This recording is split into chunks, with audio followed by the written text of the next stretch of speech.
first working day of the week for Rebel Radio. Welcome to Rebel Radio. Well, we are going to start this evening's program on a very sad note. Yes, some of my listeners and viewers might recall some weeks ago we're talking about the death of a teacher, the principal of the Muirhouse Primary School in rural St. Anne, Miss Andrea Edwards. She passed away. Yes. And I want my listeners and viewers to know that is my only school. That is the only school I attended until I was enrolled. When I was a big man, I was enrolled at the University of the West Indies, where I completed my education. But the Muirhouse Primary School is my school. Yes, my only school.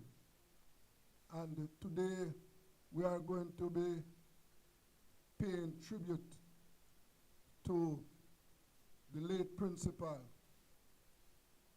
Yes, Miss Andrea Edwards. As I said, we lost her. And I know that the entire community is now in mourning. Yes, they are mourning the loss of their principal. And I am also mourning the loss of Mrs. Edwards, because she was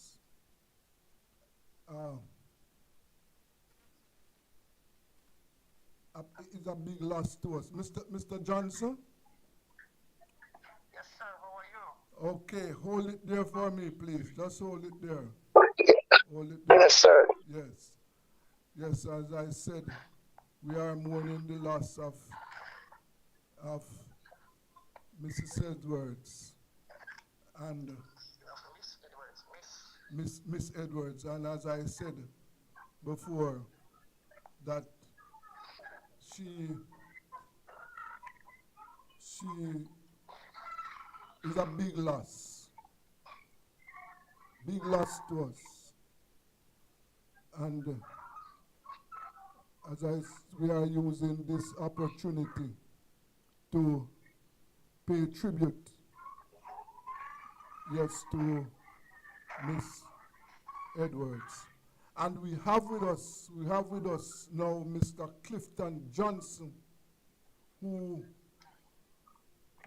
is a member of staff at the Muirhouse Primary.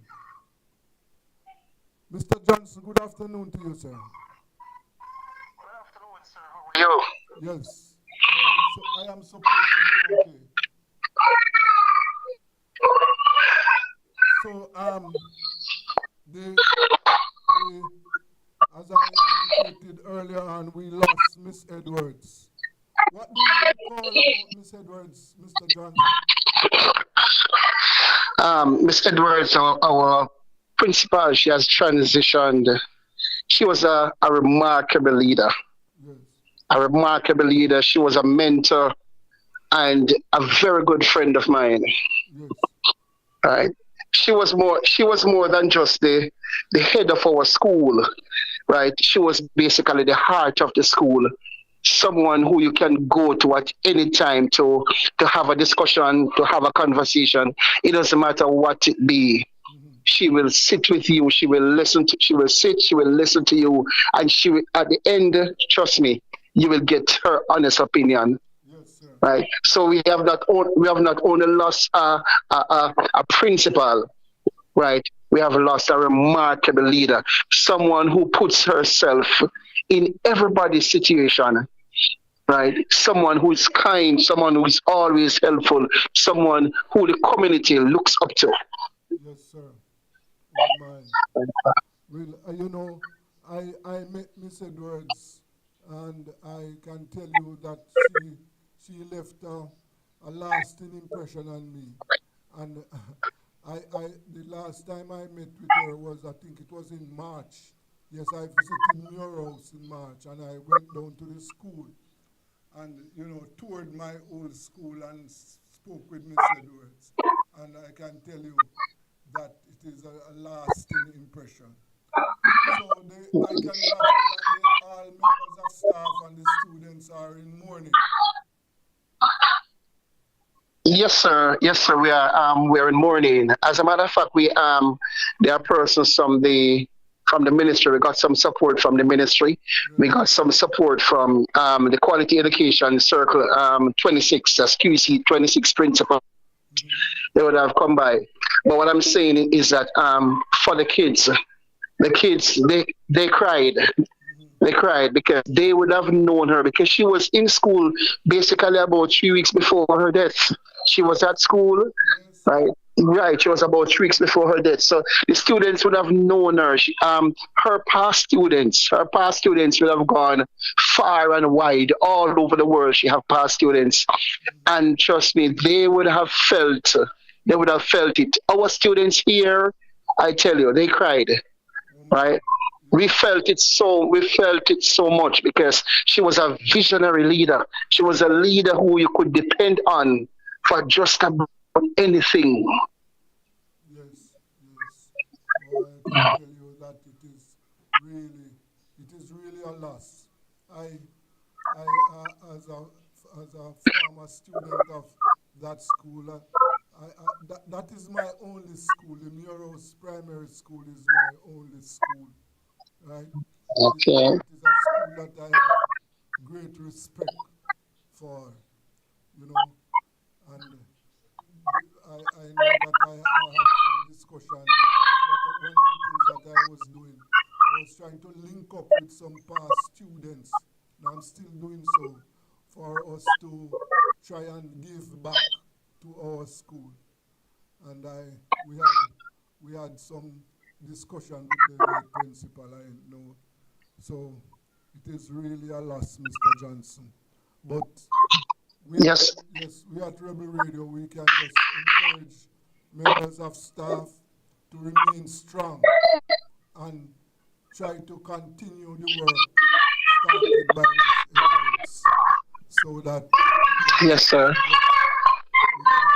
we can continue to maintain Muros Primary as a solid institution. So, Yes, sir. Yes, sir. yes. So I want to thank you very much. And let us say to be continued. Yes, sir. No problem. All right, sir. No problem. Thank you, sir. Thank you so much, sir. Yes, Thanks much. yes, All right. yes, sir. That was Mr. Clifton Johnson. Yes, a member of staff at the Muros Primary School. And you you would have you heard her. The students there are in mourning. Yes, they they don't forget the Listen, Mr. Richard. Yes, good afternoon, Mr. Halley McNuff. Mr. Good afternoon, sir. McNuff is the president of the Muros Parent Teachers Association as we continue paying tribute to our late principal, Miss Edwards. Mr. McNuff, what do you recall? Tell us about the late principal. Well, as I tell you, since I get to know Miss Edwards, to be honest with you, Miss Edwards she's just a different person when it comes to humanity. Yes. And helping out the kids and the wide community. She's a well dedicated principal. Trust me, well dedicated. Right now, sometimes I just hear and just remembering her the way how she carry out her duty, Yes. and even some of our attitude in the laugh and our jovialness. Trust me, we sadly miss her. I'm not telling a lie, we sadly miss her. Yes, Miss sir. Edwards is dedicated. She's a well dedicated principal. Trust me. Okay, yes, Everybody have to love. You can't hold back from loving Miss Edwards. right. Very humble. Yes. That's what that I can remember of her. Oh my. I can just imagine the community, the community, the school, all the kids them that get to know Miss Edwards, even the past students that pass through her time of her duty while working at the school. Everybody have that same thing saying, "Boy, Miss Edwards, boy, she's just different." You know. Yes, yes. Yeah, blessing, man. Yes, She was a blessing. She was a blessing, man. It's a great loss. Trust me, it's a great loss. It's a great loss. You're a former student of Muros Primary, don't you? Yeah, man. I went to Miros school in the 80s. In 1981, I entered at grade 1 there. Yeah. It was my only school. Who was your teacher then? It was my only. My teacher was Miss Sankey. I don't know if you know Miss Sankey. She was my grade 1 teacher. No. I don't know those teachers. I went to. You know Miss Jenny, Jenny McFarlane. Yes, man. I know Jenny. Jenny was my classmate. Yeah. Well, Miss Jenny was my grade 2 teacher. And another teacher was named Miss Nella Jones at grade 3. Yeah. Miss Jenny was the tallest. Miss Jenny was the tallest girl, the tallest girl in my class during my time. Yes. Yeah. And her brother. What's your name though? Huh? I always hear her name, but I never know because since you call me, I call my mom and ask her. She knows. She tell me, yeah. She know you well. Yes. And you know her. Yes. She said, maybe remember, you don't remember her, but she's Miss Diane, daughter. Yes. It's just true. No stranger. My memory has faded, but I know, as I was saying, Jenny was the tallest girl, and you know her brother Tommy. Tommy. Yeah. The shortest student in this. The shortest student. Tommy. Yeah. The shortest student in the school was Tommy. Yeah. Until now, he's just a short guy, you know. Yes, of course. Yes. Very humble youth, very humble guy, though. Trust me. Yes, sir. Yes. So, as president of the PTA at Muros, tell me something about what is happening at the school right now. Well, in this school right now, you know, as we going through the present grieving of Miss Edwards, we are not yet second down yet back because she just passed about 2 weeks now. Yes.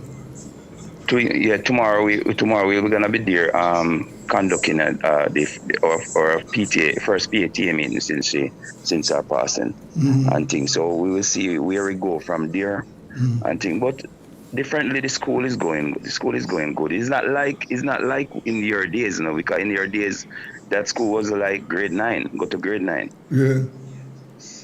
Yeah, but now, but at the present moment now, they don't go stop at grade 6. It's not an all-age school anymore. It is a primary. Oh. And it was once all-age, and then they changed it to primary and junior high. Yeah. But they since about in the 2000 region, somewhere up in 2000, and I think about 2011 or so, they changed it out to just primary.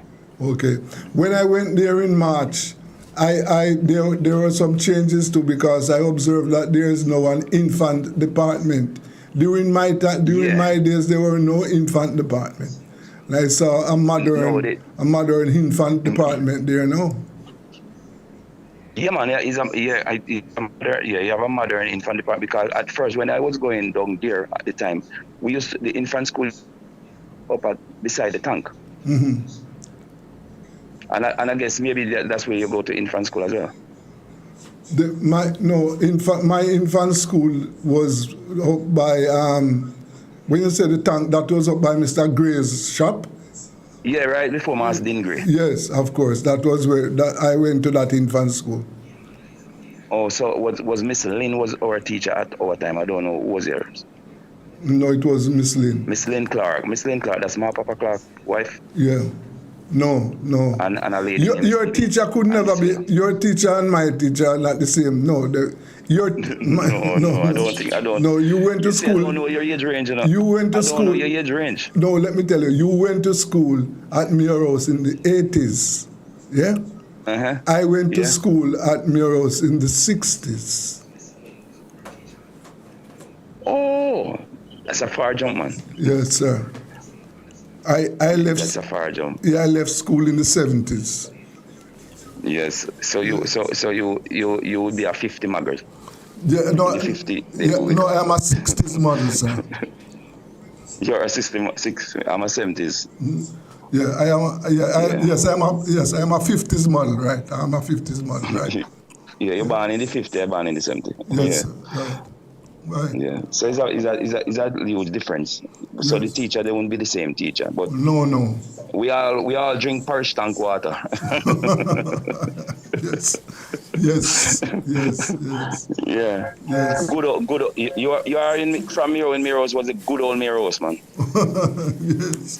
Okay. Yeah. Well, good old Miros. When you would hear the donkey them brain up and down. Yes. Yeah, the community was active in work, you know. Yes, of course. Yes. Yeah, but there's a lot of changes now. And I know that it would not be. So we. Yeah, go ahead. Go ahead. No, I said I didn't hear it. No, I'm saying I know that it would not be as when I was going to school. I know that things have changed and, change continues. Yeah, things have changed. Yeah. Things have changed, especially the school. When we were going to school, it was just open. It was open and you could stay from each class and look to each class, right? Yes. Mm-hmm. Yeah, no, the class. I tell you, Miro's school grown, it grew over the years because. It's right one thing I must tell you though.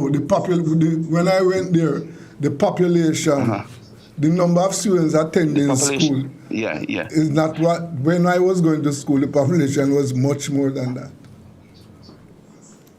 Yeah, man. Because remember, as I said, in your time, it was all age. Yeah. I mean, the two students who went to school in those days, sometimes they never go to another school. Mm-hmm. It's only the more fortunate ones that would maybe move on to what we call secondary. Yeah. Yeah. Yes, sir. Just like in our time, it's just a few would move on to high school or secondary. Yes. But now it's no is an expectation that whosoever go at the school at the present moment now, when you reach grade 6, you either move on to a traditional high school or maybe you just go to you have to move on to a high school. Yeah. Okay. It's not like in our times. Not the days when you leave school and gone to hold back of your father to hold the hoe. Okay. All right. Yeah. Well, just want to encourage you to the members of staff at the school to continue to hold the faith and to keep the faith and ensure that Miros continues to be an institution a solid institution. Yeah, man, that's what we're striving for, and we're trying to work hard, both as the PT and the parent body, the guidance council, and the whole body of the school, and it's one of the school that really supported by the past students association. Yeah, Okay. Yeah. So this is a school that person normally who go to the school always recognize and try to give back to the school. When you come to Miro's school, you will find all of the classroom, they have television in the classroom. Nowadays, those things never there. No, sir. Yeah, it's the school grow. Our school, it's a fencing. Nowadays, it wasn't like that. We used to just run across and go over into my Niger garden to pick his orange and stuff. The school grown in a way. The school and the cleanness of the school, the staff them there. Trust me. Yeah. When you come to Miros, you will always go appreciate that, boy, this is my school, and feel glad about going around and speak about your school. Okay. All right. Thank you very much, Mr. McNuff. Yeah, blessing, my brother. Take very good care, sir. All right, blessing, and glad to have you. I hope I will see you one day, you know, and Yes, get to know sir. you well. Hope so. All right. All right. Okay, my brother. Yes. Blessing. Yes, that was Mr. Halley McNuff, the president of the Muros PTA, telling us about the Muros Primary School. And as I said, we lost the school at the moment. Is in grief because they have lost their president, their principal. Yes, and it is really a great loss for all of us who were and are associated with the Muros Primary. Mr. Campbell, good afternoon, sir. Good afternoon, Mr. Richards. Yes, sir. We have with us now another member of staff at the Muros Primary, Mr. Clifton Campbell. Hello, Cliff. Good afternoon, Mr. Yes, sir. Good afternoon. Richards, I'm good. Yes, good afternoon to you, sir. Yes. Yes. And Yes. we are mourning the loss of our dear principal. Definitely. You work with Miss Edwards. How long did you work with Miss Edwards? I've worked with Miss Edwards for many years. I haven't stopped to count the years, but it's well over 20 years. Oh my. Yes. Yeah. Oh. So, boy, I can imagine that you are grieving the loss of how would you describe Miss Edwards? Okay, Miss Edwards was a very dedicated, hardworking, member of staff and then principal. Yes. Okay. Yes, sir. Yes. And I can well imagine that her death has left a very sad note on the school, both students and members of staff. Mm-hmm. Yes. And Definitely, man. Mm-hmm. yeah. So and Mr. Richards, I'm so glad that you have made it possible, so we can express our tribute, to such a professional person, Yes, sir. Because I tell you, and she was truly a remarkable individual. Mm-hmm. Miss Edwards, as you just said, she was a recent principal of Muros Primary and Infant School, Yes. And as we reflect on her life and legacy, we in Muros feel a deep sense of loss. But we have to find the strength, Mr. Richards, and the courage to express our gratitude for the profound impact she had on the community of Muros, as principal, as teacher, as mentor, and as friend, Okay. Yes, sir. Definitely. Yes, yes. And as you just mentioned, Mr. Richard, I worked with her for many years. I worked with her when she was a pre-trained teacher. Mm-hmm. I worked with her when she became a trained teacher. Yes. And I worked with her for a shorter time when she became principal, because I am now a retired teacher, Yes. But, yes. Cliff, And I have spent more time working with her as a co-worker, as a fellow teacher, yes, than the short time I spent with her at as principal, Yes, yes. Yes, so I will, if you would like me to say what I think about her as a teacher, Yes. and then as a principal, I can. Yes, of course. It is your time to yes. Yes. Go ahead and speak, Cliff. Yes, so as a teacher, Ms. Edwards dedicated her life to education, inspiring countless students towards excellence. She had a unique gift for inspiring students. She believed in students even when they doubted themselves, if you understand what I'm saying. Yeah. Ms. Edwards, as a classroom teacher, before she became principal, she made learning engaging and fun. from hands-on projects to thought-provoking discussion. She usually brings this subject matter to life, and she made the classroom a place of excitement and discovery. I want to tell you, she took the time, Mr. Campbell. Each student personally. Mr. Campbell. She used to listen, offer guidance, and provide a safe space for them to express themselves. Mr. Campbell, I want you to just hold it there for me. We are going to take a break. We are paying tribute to the principal of Muros Primary School. Let's go for a break. This is Rebel Radio.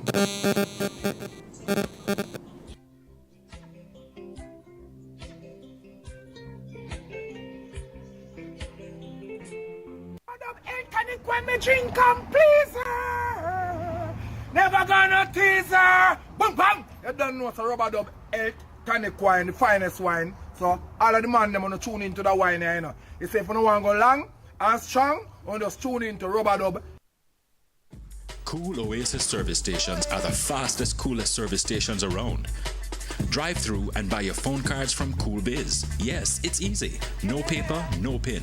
From the fastest, coolest service stations.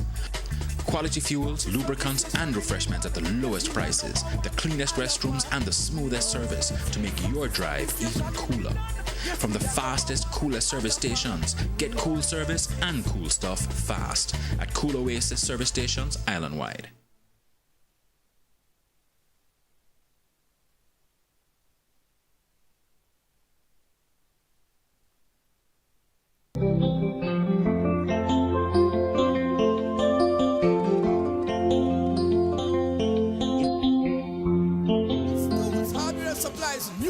Super sale! Big savings, widest selection on all new arrivals for all your home improvement needs. Beautiful tiles, sleek windows, stylish doors, sanitary ware, and top quality flooring for your bathroom, your kitchen, or living room. Tools got you covered. Don't miss it.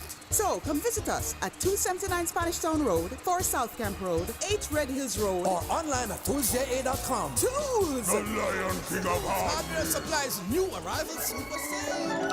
Shine, shine, shine, shine, shine, shine, shine, shine, shine, shine, Oh, Jamaica, rise, we're built with fire, passion and vibes, and through it all, there's a glow inside.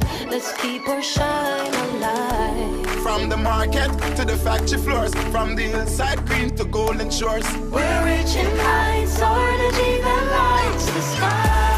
Shine bright, Jamaica. Shine bright, Jamaica.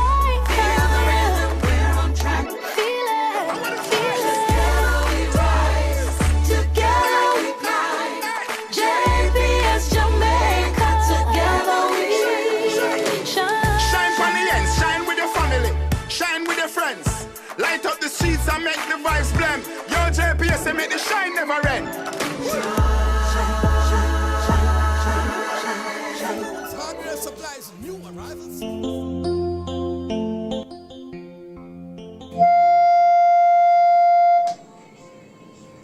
Yes, welcome back to Rebel Radio. I said we are paying tribute to Miss Edwards, principal of the Muros Primary. And we have with us Mr. Campbell, Mr. Clifton Campbell, a member of staff. Yes, as you were saying, Mr. Campbell.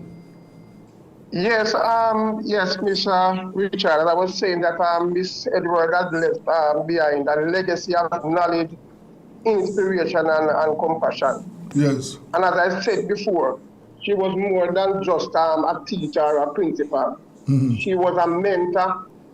She was a role model. Mm-hmm. And I would say that she was also a friend of many. Mm-hmm.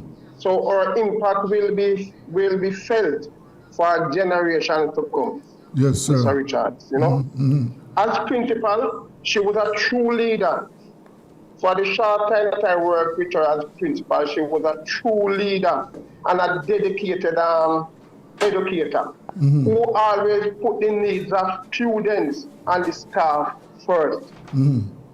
She had displayed a remarkable ability, Mr. Richard, to foster a positive and supportive environment where everyone felt valued and respected. Yes, respected. Yes. She will be remembered for her specific qualities, such as her dedication to student success.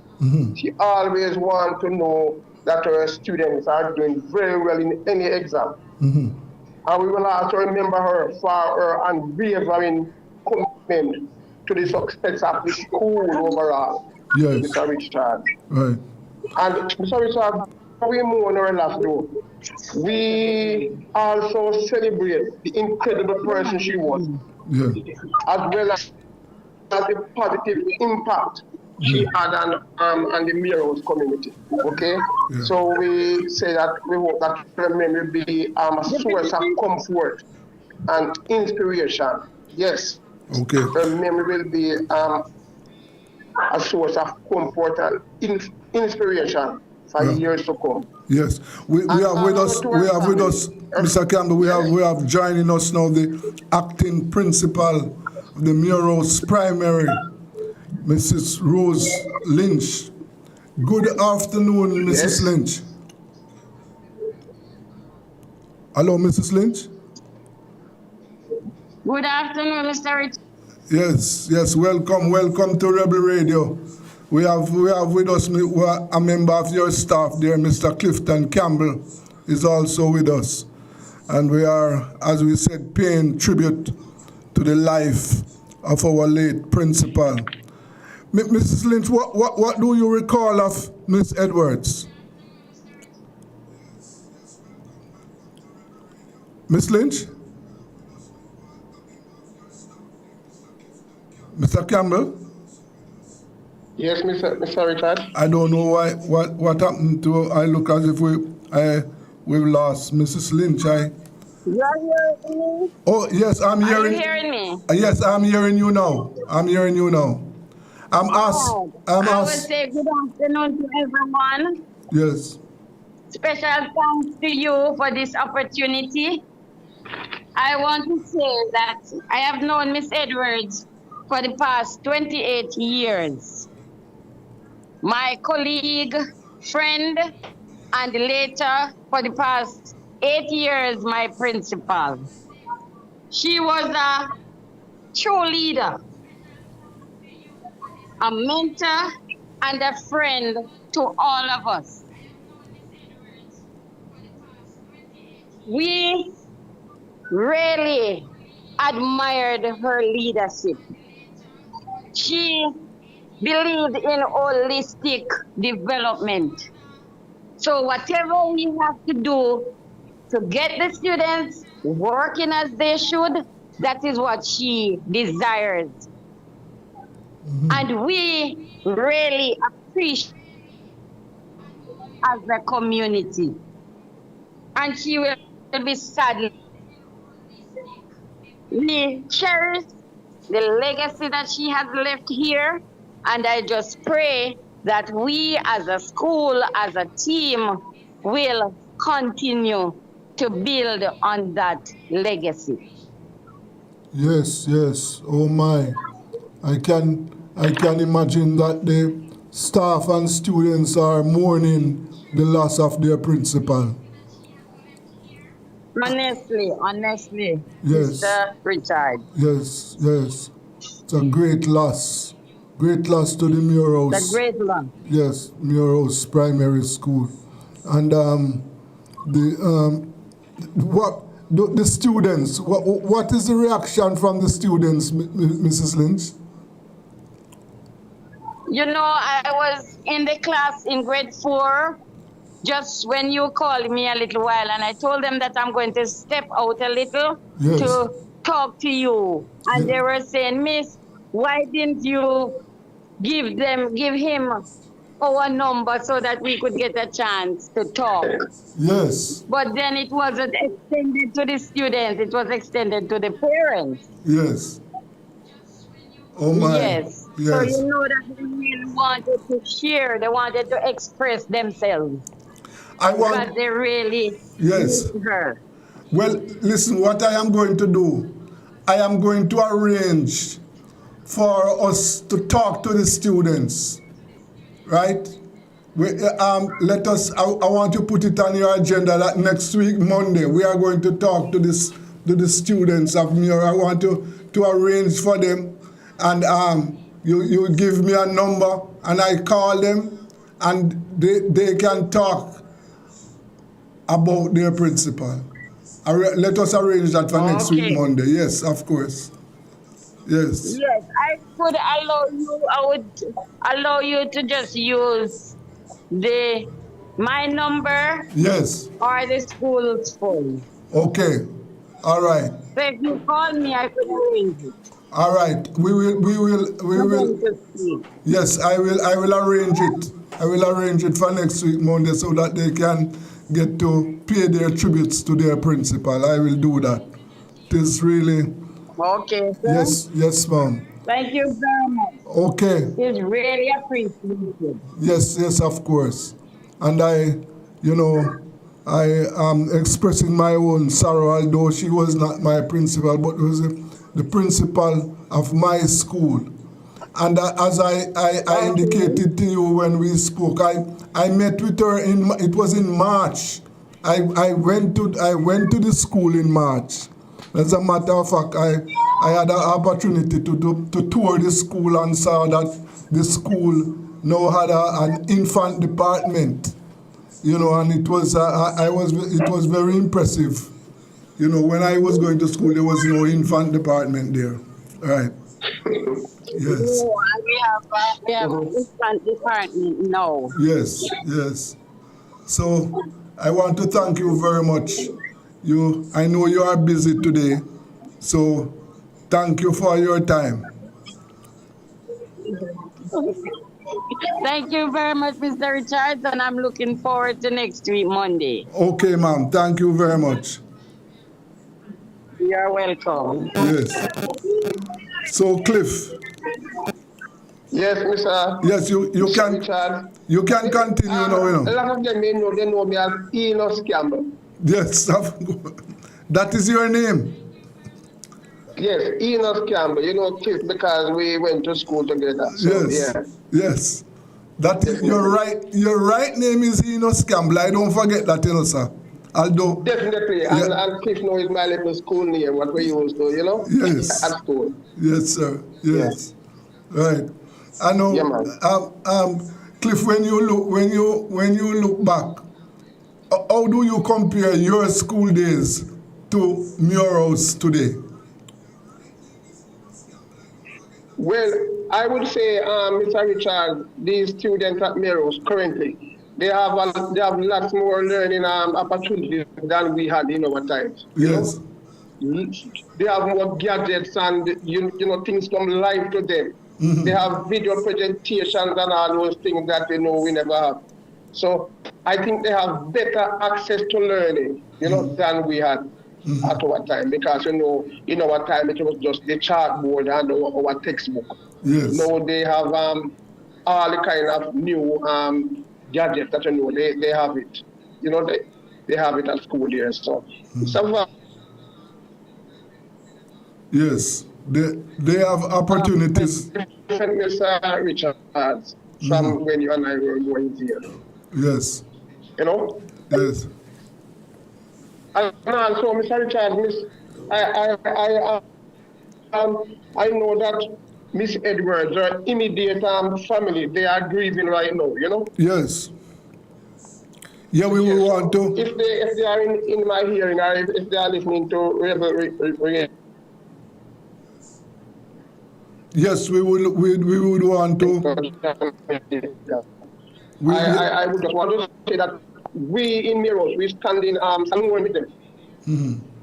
Yes, of course, we would want to. The community really love and miss Edwards. So we stand in solidarity with our immediate family. Yes, of course, we would want to extend our condolences to our family, associates, and friends. Definitely. Yes. Definitely. We are really mourning. Definitely. Yes, our loss. Yes, man. They are mourning just like us, Yes, sir. Yeah. Yes. I was supposed to. Richard, and I really thank and appreciate you allowing this thing to go, kind of wide forum like this. Yes, Respect, sir. Mr. Richard. And I just heard you mention something about next Monday as well. Yes, based on what the principal said, that when she was leaving the class to join us, Yes. that the students asked that they be allowed to speak. So what I'm going to do, as I said, I'm going to arrange for them to pay tribute next week, Monday. I'm going to do that. Definitely, Mr. Richard. Very good. I think the head boy and the head girl and the bigger students like those in grade 4, 5, and 6 would like to say words, Yes, man, I'm going. It's a very good gesture, Mr. Yeah, Richard. I'm going to do that, man. That is the role that I can play.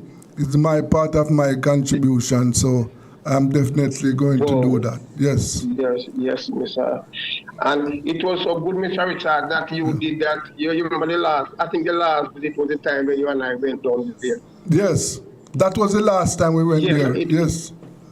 Yes, man, it was so good, man. It was so good that we... It was a good thing that we found the time. That you get to meet her, Yes, of course. Definitely. I remember we were saying at the time, but you were so insistent, and I'm glad that you were. Yeah. Yes, man. Because I have spoken to her, before that day I spoke to her on the phone. But the personal meeting there was the first time that I met her personally. And I was really, really impressed and glad that I had the opportunity to meet her. Yes. Well, she was a great person, man. We have lost a great educator. Yes, of course. Yes, and as I said, with us, we also want to extend our condolences to the PTA, the staff, the students, our friends, our family, and associates. And definitely, Mr. Richards. May our soul rest in peace. Thank you very much, Mr. Richard. Yeah, man. Rest in peace, Mr. Edwards. All right. Definitely. So, thanks a lot, Mr. Richard. Yes, to be continued. Thank you, Cliff. To be continued. Next Monday, hopefully, God's willing, you will hear my voice again. Okay, sir. Thank you very much. Definitely, Mr. Yes. Yes, we are paying tribute to Miss Andrea Edwards. Yes. And that she was the principal of Muros Primary School. Yes, and you heard from her colleagues, what very considerate principal. Yes, somebody who was really, she had the interests of her students and staff at the center of her heart. Good afternoon, Mr. Brown. Good afternoon, Mr. Richards. How are you, sir? Well, I am supposed to be okay, sir. And Good to hear your voice, sir. Yes, and we are paying tribute to Miss Andrea Edwards, principal of our school, sir, the Muros Primary School. I spoke with the acting principal. Aye. Yeah, I spoke with Enos Campbell. I spoke with the president of the PTA, and I spoke with a member of staff. Right? Yes. Right. Yes. And as I indicated to them, we were not past students of Miss Edwards, but we are past students of a very great institution. Yes. Oh, sir, we are. Yes. We're not original student because we wasn't there when it first opened, but we had a headmaster by the name of Teacher Miller. Yes, C.D. Miller. C.D. Miller. Yes. And I tell you something. I mean, anyone who came after Mr. Mill, that C.D. Miller, because he set the foundation right here as far as in our time, as you know. Yes. Right? And so far, I think he was succeeded by, I think, a namesake of mine, Mr. Brown, you know? Yes. And don't remember all the history, but those are a couple of the solid principles that we had. But Mr. Miller was our first, what we call headmaster. You know what I Yes. mean? Yes, sir. And Yes. he said laid a solid foundation for that school. Man, when I heard that this lady passed away, I was like everything else, man. I was really shocked because I had the pleasure about 2 years ago and visit the school, you know, and it was myself and Mr. Denton Allen, a past student. You know Yes. him very Yes. well. Yes, of course. And we toured the school. We walk around and look at the improvement, you know, and reminiscing about, you know, how what it was like when we went there and we, you know, assessing things. And the principal got word that we were there. And as a matter of fact, Mr. Allen actually went back there to teach, if you remember, right? Yes, then Right. Dan's, And, okay, then Dan taught there. yes, yeah, he's. I know you guys kind of have a gap in your communication over the years, but yes, he did went back and he taught there for some time, and so he was able to, you know, go through without disturbing the kids in the class and smoothly point out, you know, everything to me until the principal got word that we were there. Right. And she indicated to us that she's in a very important meeting and we should hang out and, you know, and wait until she, you know, give her a couple of minutes. And we did. Yes. And she invited us into that office. You remember when our time that was Teacher Miller's office? See the Miller front office. See the Miller's office. Yes. And I tell you something, that kind of, you know, bring back some serious memories. You know what I mean? Yes. To me, because, you know, when you go into that office, you know, man, it's either something good or something earth shaking. You know? Yes, that was the that was the Oval Office, man. Yes, sir. Yes, sir. Yes. That was something else, man. And anyway, we had a really interesting talk with the principal. Right. And you could see that this lady was a very serious leader, you know. Yes. And she was so, you know, enthusiastic about wanting to lead these kids to a future that we, you know, that we didn't see, you know, because the ability to go out there and touch on the technology, you know. The only issue I remember what she was saying is that the power was not reliable. You know what I mean? Yeah, okay. But but she talk about how the kids have the ability to take no second fiddle to no other student in St. Anne or in Jamaica. Yes, you know? Yes. And she wanted to produce some future leaders coming out of this, you know. And she was kind of motivated by seeing us because, after all, she inquired about what we have done, you know, in our life so far. And she realized, well, she knew that it's some really talented people who was graduate from that school and go on to live a productive life and to lead, you know. Yes. Yourself is a good example of that, you know. Yes, sir. And you remember I came back and I spoke to you about it, and as I'm taking credit now to say I was the one who inspired you to reach out to her, right? Yes.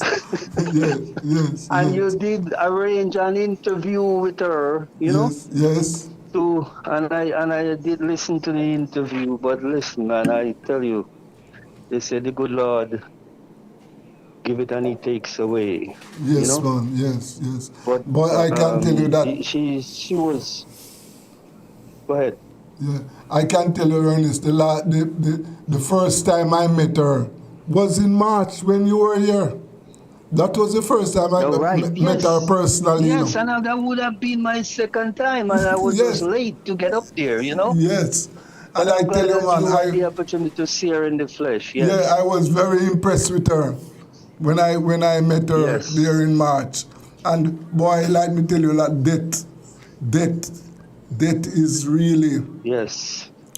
You would never know that. You will never know because her, I never. in a short time. She showed me no signs that she was near death. And it is, as a matter of fact, it was probably it's 2 weeks after you left, she died. It's about 2 weeks after we went there. Yeah. Right, and you saw her and you did not even, indicate that there was anything. You just mentioned that, man, you missed the opportunity to see her. And we got there late and we had to run. But, Yes. That is how, man, that is how this death angel work, man. Yes, man. And I tell you, really, I feel it. I am in mourning with the children and members of staff and associates and our friends and family. And, just use this opportunity to plead with them and I urge them to keep the faith. Keep the faith. Right. Stay strong. Yes, and continue to build on the foundation which she has left. Yes, sir. If I should join you in that sentiment, Yes. And because she has leave a legacy, and I mean she was so young and full of energy. Yes, of course. Yes. And she have these goals that she want, to see this student, does do well, Yes, of course, sir. And make the best. And then what she was explaining, Mr. Richard, was that I don't remember what she said. They don't go to. It wasn't the school had changed from. They don't go to high. They have to go somewhere else to high school. But what she was trying to produce is the best kids. In terms of hungry for learning. And send them out there to go conquer the world from right in that little part of Saint Anne up there. You know what I mean? Yes, sir. Well, I tell you what. And I tell you what, Mr. Brown, we have exhausted our time, but all right. Yes, I indicated to the children because I am going to allow the children to pay their tribute next week. So I'm going to arrange. Oh yeah, go ahead, man. And I tell you, I appreciate the call and the opportunity to just put in a go under the sentence on her behalf. But I tell you, may her soul rest in peace, man. May her soul rest in peace. And here's the thing: we're gonna have to continue to support the school. That's all I'm gonna tell you. Okay, sir. And help carry out her legacy. All right, sir. Thank you very much. Yes. Thank you too. All right. Yes, all the best. Yeah. That was past student of Muros Primary, and we have come to the end of our tribute to Miss Edwards, principal of the Muros Primary. But we are going to continue next week. We are going to arrange it. Let us go for a break. This is Rebel Radio.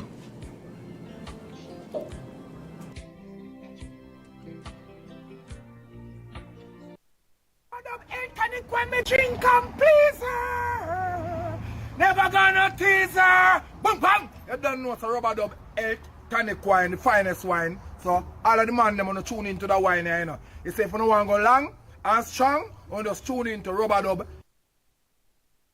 Tools, hardware, supplies, new arrival super sale. Big Big savings, widest selection on all new arrivals for all your home improvement needs. Beautiful tiles, sleek windows, stylish doors, sanitary ware, and top quality flooring for your bathroom, your kitchen, or living room. Tools got you covered. Don't miss it. So, come visit us at 279 Spanish Town Road, 4 South Camp Road, 8 Red Hills Road, Or online at toolsja.com. Tools! The Lion King of Hearts.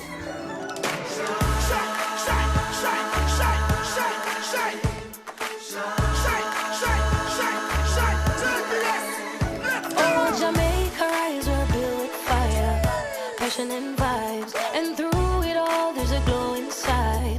Let's keep our shine alive. From the market to the factory floors, from the hillside green to golden shores. We're rich in kinds, energy that lights the sky. Shine bright, Jamaica. Shine bright, Jamaica. Feel the rhythm, we're on track. Feel it, feel it. Together we rise, together we climb.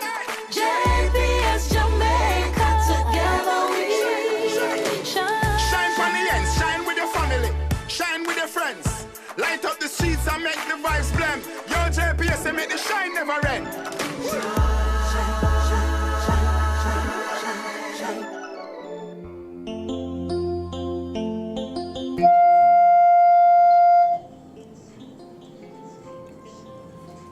Yes, welcome back to Rebel Radio. Yes. Let us skip over to St. Kitts now. You know, we at Rebel Radio, we keep in touch with what is happening in our Caribbean islands. Remember, we are one people, the Caribbean people. Yes. And we have with us Mr. Ira Mahorn, St. Kittian. Yes. Mr. McMahon, how are you, sir? I am doing well, I think. Yes. Good afternoon to you and your audience, and whatever platform they're on. Yes. And by the way, we have to say St. Kitts and Nevis. Right. We have to include Nevis. It's a politically sensitive issue when we don't say St. Kitts and Nevis. Yes. We just say St. Kitts. Yes, sir. Okay. I am in agreement with you, sir. St. Kitts and Nevis, they are our people. Yes. And yeah. So. One country. One country. So tell us. Yeah. Tell us some of the things that are happening. What are the people of St. Kitts and Nevis saying? What is on their minds? What's the most important issue on their minds right now? Well, we're somewhat like our current weather, fair to partly cloudy with a few scattered showers. The storms may be on the horizon, but not here yet. And hopefully we'll spared from them this year. And hopefully we can navigate the man-made storms that may be approaching as well. Right. This upcoming roughly around August 5th or so, would mark the third year of the tenure of this current government. And right now, midstream, I think the people they're themselves, because they have their conference coming up soon. So do some other major parties. And the people as a whole, I think, are starting to look at, well, what has been delivered, the promises made, the promises kept. In other words, they're trying to evaluate the government performance thus far. Mm-hmm. It's been, for the most part, pretty stable sailing. Ups and downs, yes. The government has been delivering on some of the small stuff, I would call them small, but some major stuff that they promised are still to be delivered. Mm-hmm. And they're making note of that. I think last time you had asked about our minimum wage. Yes. Yes, because that's one of the accomplishments that the government claim, that they've increased the minimum wage. It has not been increased since 2014. Okay, and it's now 430 a week, 430 EC a week. Yes. So that's about do the math. 2.7 of our dollars is equal to $1 US. Okay. Okay. Right. And it is supposed to be increased in July, 500 weekly, $500 weekly, and the government says that will make us one of the highest in the CARICOM region in terms of minimum wage. Now, it's 430 now, but the 500 is dependent on certain deliverables from the government. Like, for instance, we have some unemployment programs, essentially, that government pay for, and those will obviously factor into any discussion on minimum wage with the private sector and the unions or union. Okay. Yes. But that's something that is certainly on the minds of people here.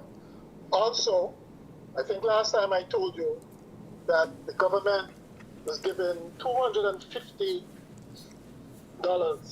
a month for relief in terms of dealing with the cost of living, food items, utility bills, and payments to the National Housing Authority, those kinds of things. Yes. Now, it's significant because we have a population of just over 50,000.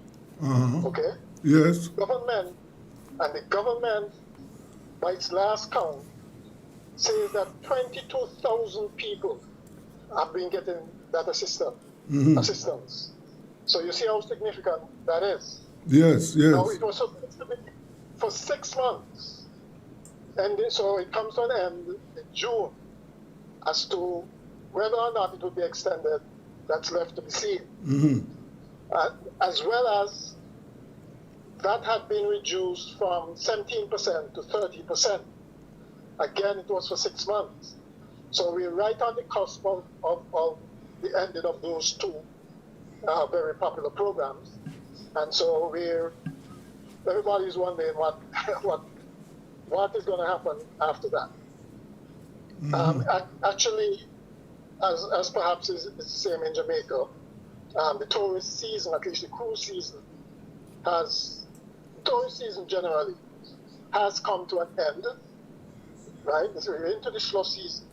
So obviously, things like those become important as a stopgap measure for people for the next few months. Yes, sir. So I think that's mainly what's on people's mind.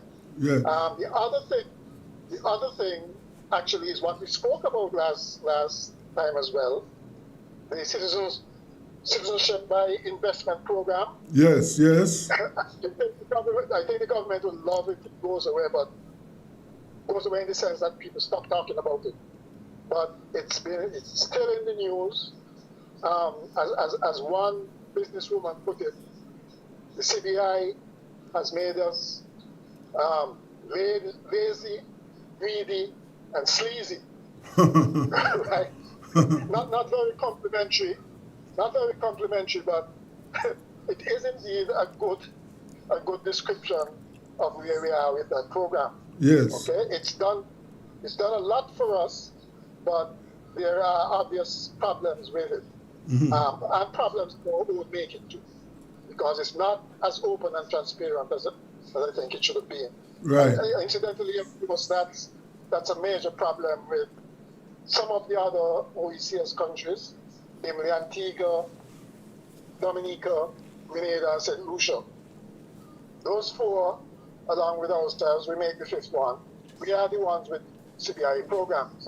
And all of them on the increasing scrutiny and an uncertain future, you want to call it that. Yes, can understand. You spoke about the minimum wage. So tell me something now. The current minimum wage, how much it will cost to take care of a family of say family of mother and father and 2 children. How much that will cost to take? At $4.30 a week. Yes. Okay. That's what, just over around 2,000, roughly, 2,000 a month. If you put that in perspective, the previous administration basically started, they were giving out $500 checks per household, okay? For any household making less, well, $3,000 or less, okay? So that gives you, well, shall we say that might give you some idea of what that type of, that household you described, what could cost that person. I mean, if you go by the government figures, you're basically saying that it would be $3,500. Per what? So the 2,500, that is per month or per week? Per week. I'm asking what is in the St. Kitts and the Nevis, what it would cost to feed a family of 4, mother, father, and 2 kids per week. Right. Our statistics department is not as fine-tuned and as yours. So I doubt that figure is available anywhere. But the reason why I brought up that 3,500, it was basically called a livable income. Okay? Yes. Basically, right, that 3,500. So with a minimum wage, even at 500, well, at 500, that still wouldn't bring you up to that amount. But then again, remember, we're talking about an individual minimum wage as opposed to a family, because obviously a household can have 2 or more breadwinners. Yes. Okay. Yeah. But generally speaking, people complain quite a bit on the price, the cost of living. Okay. But I would not say there is abject poverty on the island. Okay. It's more a case of people saying that things seem to be getting harder, but not that we're sinking into poverty, because really and truly, yes, sir. I think apart from Bahamas, and well, I think we're pretty much on par with Barbados. We have a GDP per capita of $22,000 US. Yes. Okay. Okay. So we're not really doing badly, right? But of course, everything is comparative. If people don't feel, or if they feel that they're worse off now than they were before, that's probably a problem. Yeah. Okay. You know something I would like to ask. One good thing the government can claim, well, not so much the government, the society in general can be positive about, is that our murder rate has been slashed. We've had just 1 murder for the year, and that was a crime of passion. I mean, any murder is a murder, but it's compared to what used to happen before. We had gang on gang violence and revenge and that sort of thing. I mean, that's a drastic reduction. Yes, of course. Yes. So we're all gratified with that. We're all gratified with that. And I think what really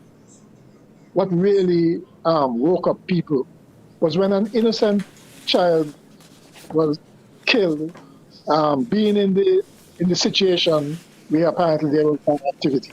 Okay? Yes. And I mean, there was really collective outrage about that, and it galvanized an all of society approach. Before that, we used to talk about all of society, but it was really down to, it's almost like a political football.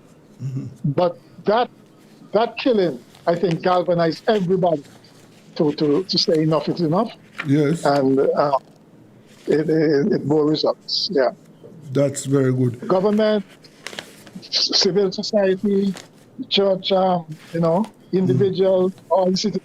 I think everybody played a part, and of course the gang members themselves, because it just stopped abruptly.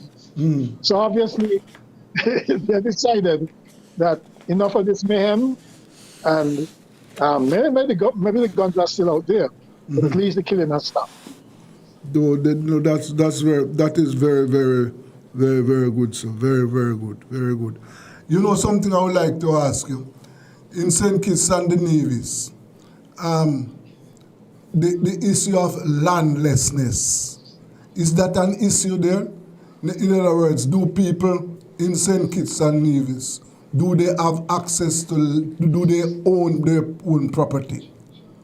And I am not just talking the rich people, I'm talking ordinary folks. Right. Actually, even there we're not doing too bad. The social development of St. Kitts and Nevis was slightly different, so that you have in Nevis, for instance, practically everybody have their own pieces of land that they either build on or work, etc., etc. In St. Kitts, the plantation system lasted much longer. And basically what you had, the good arable land were used to plant cane, okay, and so you had a number of plantations around the island. And the population was squeezed towards the coastal areas. If you look at a map of St. Kitts, you'll see a lot of coastal villages going around the island. Okay, that's because the plantations occupied the land between the mountain range and the sea, mostly. Yes. Okay, so if you look around the island now too, first of all, the government nationalized the sugar industry around the 1970s, I think it was, and that meant that government owned all those plantations. They paid off the landowners. And so the government owned the land. And they started redistributing it to people around the island. So you have a number of different communities that sprung up around the island. Now, that was halted temporarily, I think, when, I think in the 90s now, or somewhere around 1996. No, it was later than that. 2004 or 5, somewhere around there. The government ran into some problems, okay? And we had a very high debt to GDP ratio. I think it was somewhere close to 200 debt to GDP ratio. And what the government did, basically it was an accounting trick, I would call it that. They did what they call a land for debt swap, which basically wiped out a lot of that debt that government had with one of the indigenous banks here, the Bank of National Bank. So basically, that kind of it meant that the land was basically mortgaged away, okay, for the debt.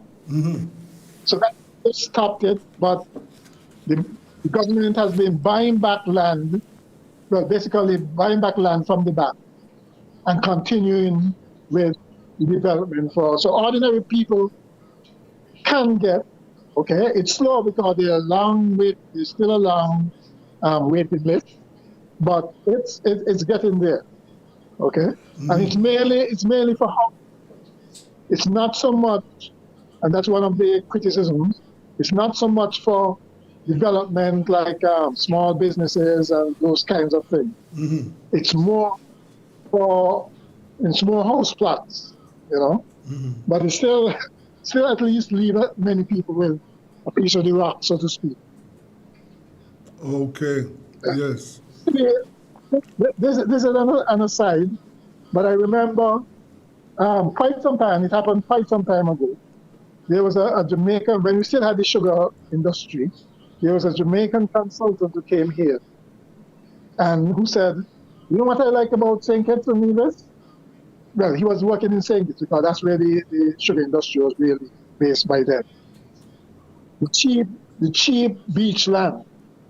He said we could get beach land in St. Kitts and next to nothing. And that couldn't happen in Jamaica. Just an aside. Okay. I don't know if that's the case, but it was back then. So you are telling me that in Nevis, most of the people in Nevis, they own their own plot of land. But in St. Kitts, it is not that that is not the case. No, that is not the case. Because in Nevis, right, even though they used to grow sugarcane and there were plantations there, it was not as extensive as in St. Kitts. Yes. Okay? And so the industry left Nevis long before it left St. Kitts. Yes. And what it was a lot of subsistence farming. Okay? And so that is why that's how the people of Nevis, I think, really got their plots, their farmland, because the plantations of the abandoned sugar in Nevis and opted for it in St. Kitts instead. Okay. Yes. So you earlier on you mentioned, you said the incumbent political party. Just remind my listeners and viewers who is the Prime Minister again? Dr. Terence Drew. Right. And the party is the St. Kitts Nevis Labour. It's called the St. Kitts Nevis Labour Party. Now, yes. Even though there is no representation in Nevis, yes. Right? And actually, next month, is it? Or is it this month? May. It's in May. They're supposed to have their 93rd conference. So it's one of the oldest parties in the region, if not the oldest. Right. Okay. That's very old. Yes. And they are doing you say they are doing their third term in government now, right? They are in their third term. No, not the third term. Actually, the St. Kitts Nevis Labour Party lost power in 2015. Before that, it was run by the leader was Dr. Denzel Douglas. Yes. But they lost the government in 2015. And then a unity arrangement was formed then with parties in Nevis. And they governed for 7 years. Now, 7 years seems strange, but because we have 5-year terms generally like you. But what happened was that they were successful in getting a second term in 2020. Okay, but then there were splits in the coalition. Remember, I told you it was a unity government. Yes. And so they had a snap election in 2022, and that's when the Labour Party was returned to power. Oh, right. I see. So this is the third. This is now the third year. Well, August would make the third year of that tenure. Okay. I see. So Right. elections are not due again until 2 years' time then. Exactly. Right. Okay, I see. Yes. Yeah. Uh-huh. Yeah. And you, And it's a very interesting dynamic here in terms of the parties. And actually, I was listening to a program talking about the Integrity Commission in Jamaica. yes. And I made a mental note that I must ask you about it, how it's organized there. Because one of the things that, it's something that we talk about a lot here. We actually do have one. It's been slow in coming, slow in formulation, and even now there's criticisms about its effectiveness. So I was wondering in Jamaica how it was actually organized, who guards the guards, so to speak. Well, because a lot of our problems, a lot of the problems that we have now, I think, is with governance. yes, right? of course. And That right. is a And- Caribbean issue. yes. And Yeah. it's even more peculiar in our instance because what we have is that the opposition leader currently is the premier of Nevis. Nevis has a self-governing Nevis Island Assembly with a premier. And the opposition leader is the premier of Nevis, who is Mark Brantley. Mark Brantley. Yes. The problem comes in the fact that the Nevis Island administration is beholden to the federal government, which is led by Dr. Ju, for budgetary support, and projects and that sort of thing. And so basically what we have is that the opposition leader pretty much have to collude with the government. Yes. And that causes the problem because, for instance, in our system, the opposition leader is supposed to chair the Public Accounts Committee. So right now we don't have a Public Accounts Committee in Parliament, right? Because of those kinds of issues. People are saying we're not getting the kind of opposition that we should have. And of course, well, the government, of course, is I guess would like that situation. They may not be as visionary, shall we say, as Mayor Motley. I think when they had all the seats, they at least made some provision for opposition. I don't think the Labour Party here is as generous. And so we have that quandary where the government is not held to account as much as people would like. Okay? Yes, Yeah. we have an integrity commission in Jamaica. The integrity commission, is an organization that it reports to the parliament.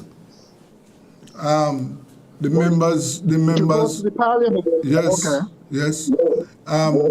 The members. It is chaired by a former member of the judiciary.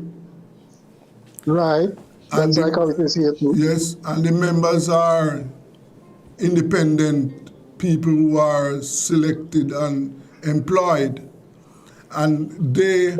Yes, they are. But that's a difference with us because here we have a three-man integrity commission. One is a judge, one is somebody from the government party, the ruling party in government, and one from the opposition. No, the composition of the integrity commission in Jamaica is not like that. I want you to just hold your views there. We are going to take a break. Okay. Yes. Sure. This is Rebel Radio. Let us go for a break.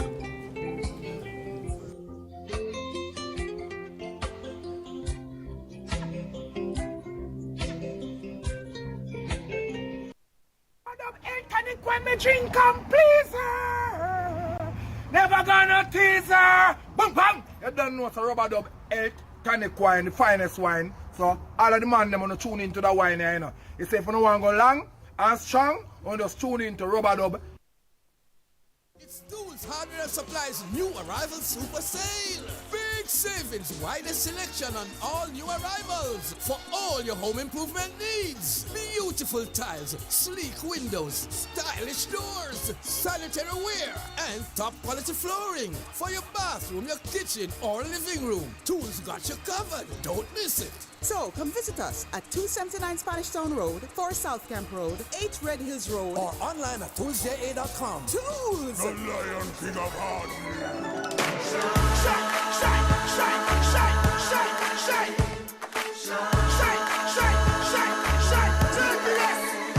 Oh, Jamaica, rise, we're built with fire, passion and vibes, and through it all, there's a glow inside. Let's keep our shine alive. From the market to the factory floors, from the hillside green to golden shores. We're rich in kinds, energy that lights the sky. Shine bright, Jamaica. Shine bright, Jamaica. Feel the rhythm, we're on track. Feel it, feel it. Together we rise, together we climb. JPS Jamaica, together we shine. Shine from the ends, shine with your family, shine with your friends. Light up the streets and make the vibes blend. Yo, JPS and make the shine never end.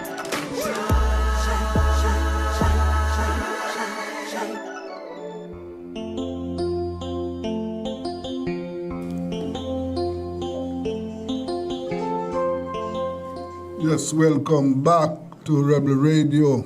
And we're having a discussion with Mr. Ira McMahon, you know, of St. Kitts and the Nevis. And we are talking about the situation in that our Caribbean neighbor. Yes, sir, as we were saying, our Integrity Commission, no member of the opposition or member of the government is not on that commission. And that commission is responsible to investigate the members of the public sector and the government. So they are charged with the responsibility to hold our government accountable. So our ministers, prime minister, leader of opposition, members of parliament, they are supposed to report to the Integrity Commission, and the Integrity Commission is empowered to investigate them. Okay. Yes. At the moment. So who actually appoints the members then? Since it's not neither government or opposition can be on it, who's responsible for appointing the members? The Governor General.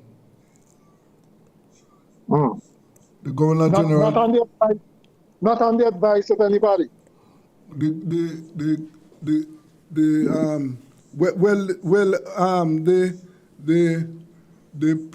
Prime Minister and the leader of the opposition consult, but how the law is set up is that the chairman must be an ex-member of the judiciary. Okay. Yes. All right. Okay. Yeah. Well, we have a similar thing here, in terms of it must be a judge, a retired judge, yes, essentially, who chairs it. Okay. But it's interesting that for the past couple of years, yes, the members of parliament makes a big show, in both St. Kitts and Nevis, make a big show of presenting their declarations of assets and such like. And by the way, it extends to things like positions like permanent secretaries, board members, senior civil servants, right down the line. Yes. Okay. That's similar in Jamaica. That is similar in Jamaica. Okay. Okay. But the Integrity Commission can prosecute you, you know. In other words, whenever, if you are in breach. It's interesting. It's interesting. Here, what happens is, and actually about a year ago, what we actually had was the Director of Public Prosecutions, the DPP. He basically prodding the Integrity Commission to give him the names of people who are not in compliance so that they can be prosecuted. Mm-hmm. So the Integrity Commission does not really prosecute. The DPP is the one apparently who has to do that. Yes. Okay? And so in that sense, maybe they have less teeth. The Integrity Commission here has less teeth than the one in Jamaica. Mm-hmm. Yes. Yeah. Right. And well, as you said, governance issue is an issue right across the Caribbean. Yes. Yes, that is something that we in the Caribbean have to deal with. But tell me something. The other thing I must ask you, in St. Kitts and the Nevis, you said something about the opposition party. How many members of the opposition parties are in the House? Are members of Parliament? There are three. Oh. Well, no, I shouldn't say three. Well, you have the leader of the opposition. Yeah. You have the past Prime Minister, Dr. Timothy Harris, and you also have Sean Richards, who was the leader of one of the other parties, People's Action Movement. Mm-hmm. Now, those are the three members in. But in addition to that, there are two other federal MPs from the Nevis Island Assembly. Okay. Yes. And these, Alexis Jeffers, I think it is, and yes, these comprise the opposition. Now, what people were saying was that the opposition leader really should have been given to somebody like either Harris or Sean Richards, who are in two separate parties, instead of the Premier of Nevis, because the Premier of Nevis obviously have to work with the Prime Minister in terms, like I said, of budgetary support, getting cooperation in certain projects and so on. It's one of those idiosyncrasies of our Constitution. Very, very unique. Okay? Yes. And in sense, you can call it a conflict of interest when it's like that. Mm-hmm. Yeah. Also, the leader of the opposition. But the choice of because there were three members from the party Nevis in the federal parliament, and only two, one each from the other two parties, they were outnumbered. And the choice of leader is essentially a numbers thing. It's who command the support of the most members in the opposition. Yes. You see what I'm saying? Mm-hmm. So the leader of the opposition, who you said is the Premier of Nevis, his party has the majority of members. That is why he's the leader of the opposition. Exactly. He has three seats in the Federal Assembly. Yes. Whereas the PLP, led by Timothy Harris, Dr. Timothy Harris, he was the lone representative there. Mm-hmm. And similarly, the leader of the other major party, the People's Action Movement, yes. Sean Richards, he was the lone member in the parliament. And so it was 3 against 2. Okay. You know? Yes. Yeah. I can see. Yeah. Yeah. What is that? Yeah. So Right. on the question of unemployment, how is that? How is that the youth of St. Kitts and Nevis, are they employed? Well, again, remember I told you that we're not strong on statistics here. Yes. Okay. But and really and truly, what government relies on is social contributions to social security. Okay.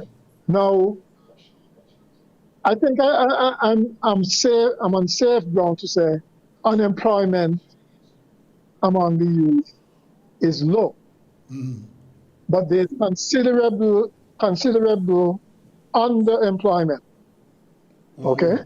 Okay. What happened is that virtually any youth who is unemployed can get on what the government call STEP, which stands for short-term, what's the E for? Employment program or something like that. Okay?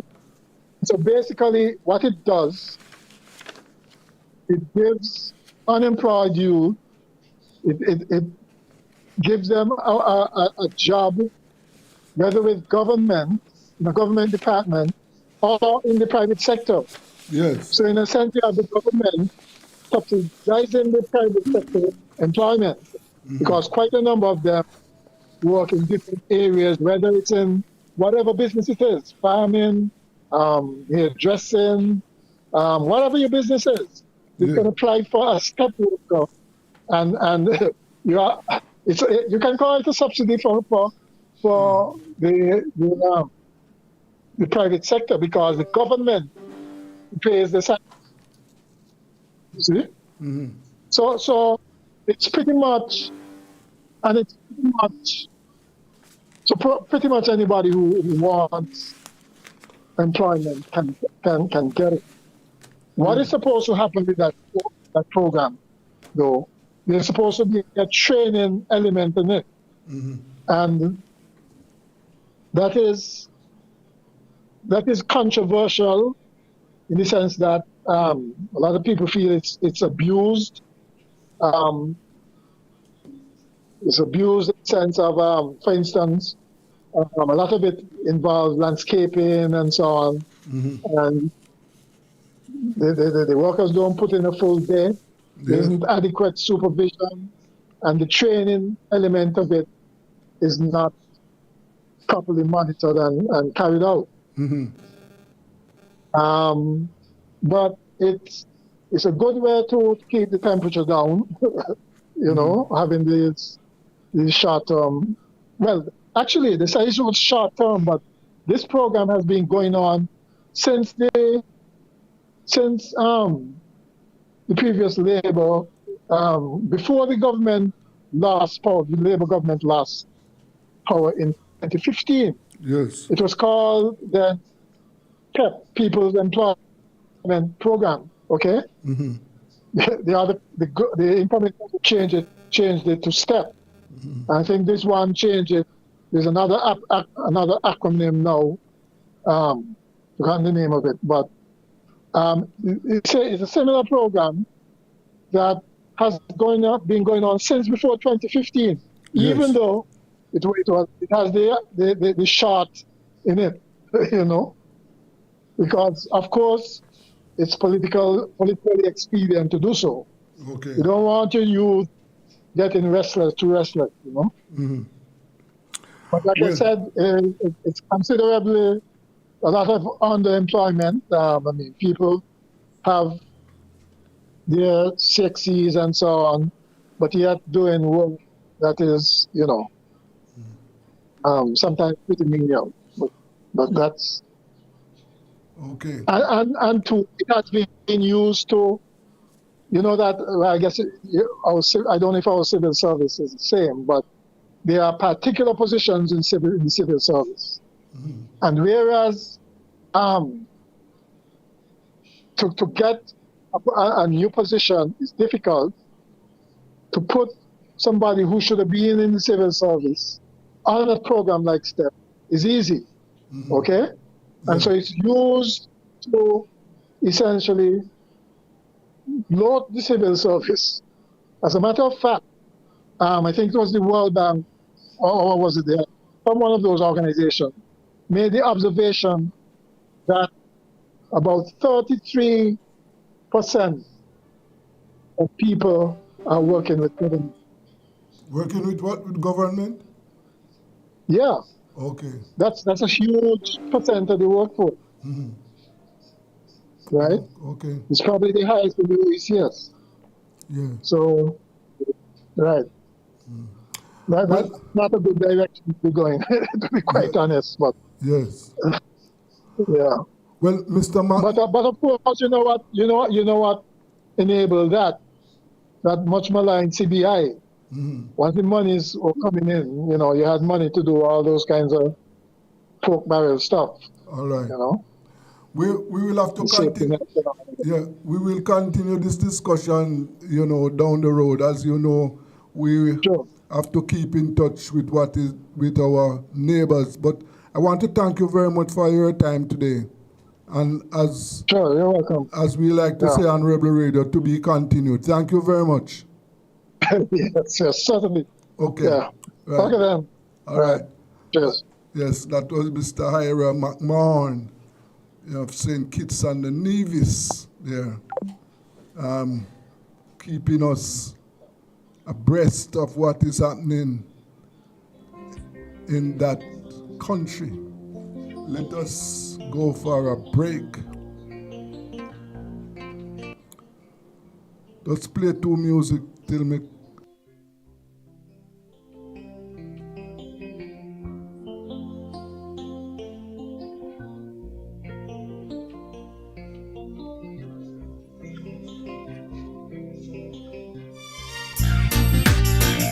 He's always there for me.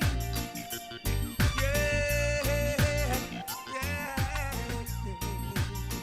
So no matter what the circumstances, baby, no, God is always there for me. Yeah. Through the sunshine or through the rain, through the pleasure or through the pain, God is always there for me. So I met this old man. He was so poor, didn't hold no bed, so we slept on the floor. He's always smiling, never heard him complain. He said I've proven God again and again. So no matter what the circumstances, baby, God is always there for me. Yeah. Through the sunshine or through the rain, through the pleasure or through the pain, God is always there for me. No matter what the circumstances, baby, yeah, God is always there for me. Yeah. Through the good times or through the bad, through the happy times or through the sad, God is always there for me. The landlord wears the rent, school fee due, partner drop bombs, and the youth them need you. Friends all ask me what I'm gonna do. I smile and tell them that God will see me through.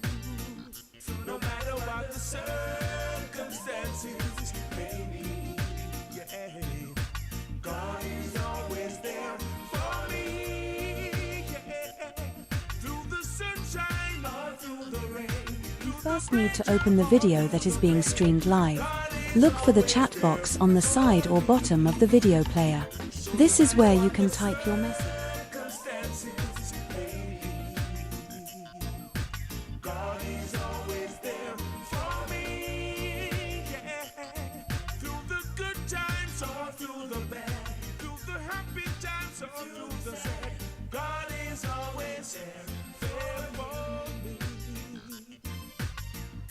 I met this old man. He was so poor, he didn't the bed, so we slept on the floor. He's always smiling, I never heard him complain. He said I've proven God again and again. So no matter what the circumstances may be, God is always there for me. Yeah.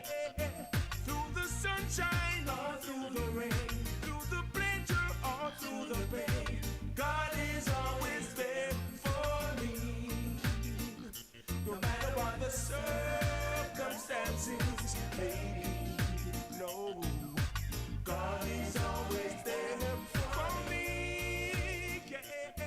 Through the good times or through the bad, through the happy times or... He's always there for me. Yeah, yeah. So no matter what the circumstances may be, no, God is always there for me. Yeah, through the sunshine or through the rain, through the pleasure or through the pain, God is always there for me. So I met this old man, he was so poor, didn't hold no bed, so we slept on the floor.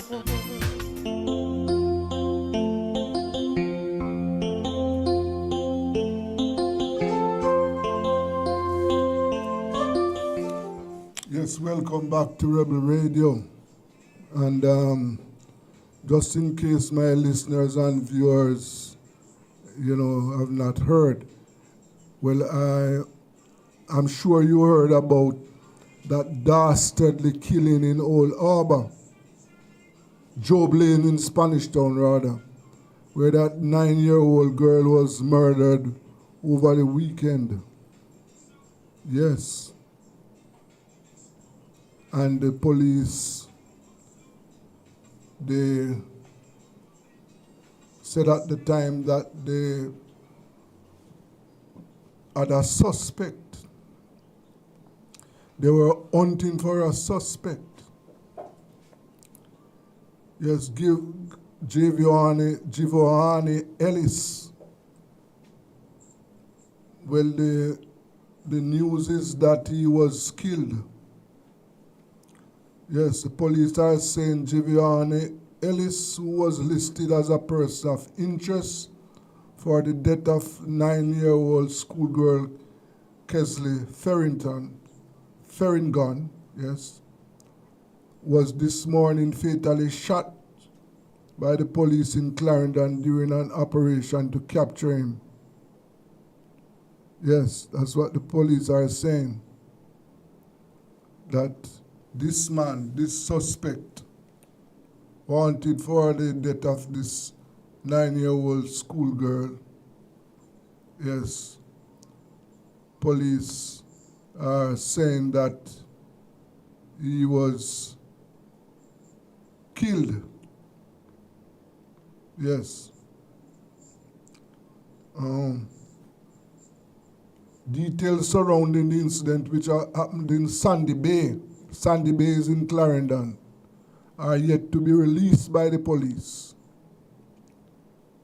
But Ellis Elias Cooleyman, who was out on bail on a charge of cruelty to a child, was on the run since the discovery of the girl's body last Friday, which has left her community in turmoil. Yeah. So the police are saying that this man was killed in a confrontation. Yes. Well, if it is a case where he put up a fight, right? If it was a case that he put up a fight,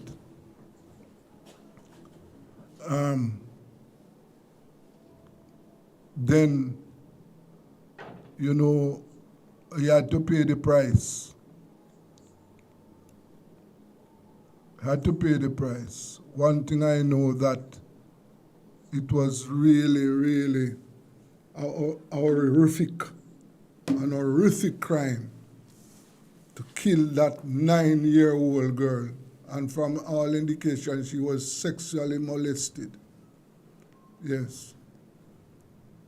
Now the person who did that must pay a price for it. Yes. Must pay a price. I am looking at Indicom's report here. I have Indicom report that showing me, I have a report showing the fatal shootings and DPP rulings. That is rulings made after Indicom's investigation. You know, Indicom is the organization that investigate wrongdoings and fatal shootings involving members of the security forces. Well, I am looking at some rulings that were made from January 24 to January 25. The case of fatal shooting of Lloyd Davis and shooting injury of, these are some initials, yes, but that would appear as if it is 1, 2, 3, 4, 5 people on January 6, 2022 in a compound St. Elizabeth. Jamaica Constabulary Force constable charged in that incident. Case of fatal shooting of Orion Glen on 97 Charles Street, Denham Town on April 16, 2022. Jamaica Defense Force private charged. Case of fatal shooting of Orion Glen. No, case of fatal shooting of Avado Samuels at Mount Pleasant, Hanover on March 26, 2023. Jamaica Constabulary Force constable charge. Case of fatal shooting of Cadmar Beadle at Outrage Sport Bar on Jarrett Street, St. James on May 13, 2022. Jamaica Constabulary Force JCF constable charged. Case of fatal shooting of Haju Hall of Arbor Street, Falmouth, Trelawney on November 4, 2023. Jamaica Constabulary Force constable charged.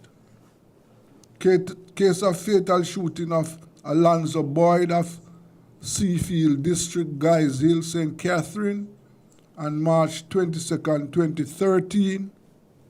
Jamaica Constabulary Force constable charged. Case of fatal shooting of Conrad Mahabir of Brunswick Avenue, Spanish Town, St. Catherine on August 22, 2023. Jamaica Constabulary Force constable charged. Case of fatal shooting of O'Shane Stubbs, K. Shane Smith, and Orlando Campbell along Windward Road on November 10, 2024. Jamaica Constabulary Force, corporal and constable charge. Case of fatal shooting of Jermaine Richards, employee of Ribbies, located at 7 to 9 Arden Road on January 23, 2025. Jamaica Constabulary Force corporal charge. Yeah. So those are some rulings into investigations conducted by Indicom. And you heard there the number of persons, members of the security forces who have been charged. Yes. This is Rebel Radio, real You know, as you know that, as I said, Hindicom is the organization that investigates shootings by members of the security force. All right, let us take a break. Coming up next is Workers' Time.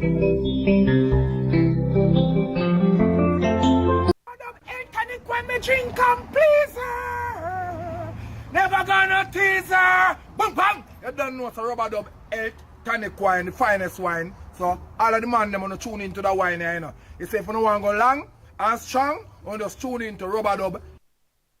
Tools, hardware, supplies, new arrival super sale. Big savings, widest selection on all new arrivals for all your home improvement needs. Beautiful tiles, sleek windows, stylish doors, sanitary ware, and top quality flooring for your bathroom, your kitchen, or living room. Tools got you covered. Don't miss it.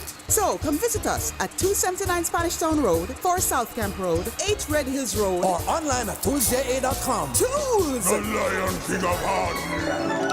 Shine, shine, shine, shine, shine, shine.